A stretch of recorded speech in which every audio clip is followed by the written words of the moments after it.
আপনি সুদে টাকা নিছেন আখেরাতের আশায়, কথা বলেন না কেন?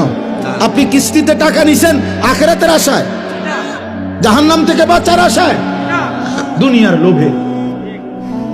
আপনি এটা বুঝছেন আপনার ছেলেটা এখন আমি 12 লাখ টাকা দিলে এটা আমার একটা টাকা উপার্জনের মেশিন, আমি একটা মেশিন বইয়ে এলাম, এরপরে হেতে টাকা দিব।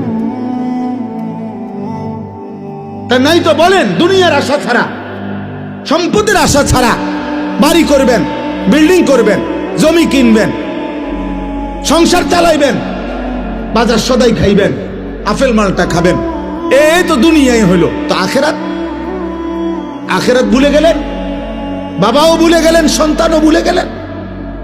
আপনার ছেলে উপার্জন একদিন কর্মে না গেলে আপনার মনে গুসা হয়, কিরে ফুর্তি কি শুরু করলি, কামে যাস না কা।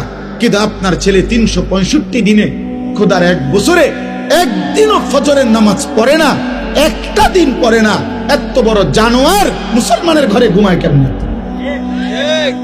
পরে জিজ্ঞাসা করেন না, ওই ছেলেটাকে জিজ্ঞাসা করেন, তুই মানুষ না জানোয়ার? পরে বলতে পারো। একদিনও তুমি 365 দিনে মুসলমানের ঘরে জন্ম নিয়ে তুমি একদিনও ফজরের নামাজ পড়বা না? তোমার আল্লাহ নাই, তোমারে কেউ বানায় নাই, তুমি মাটির তলের থেকে বাইছো, তুমি আসমান থেকে পড়ে গেছো, তোমার কোনো সৃষ্টিকর্তা নাই, তিনি তোমার কাছে কিছু চায় না।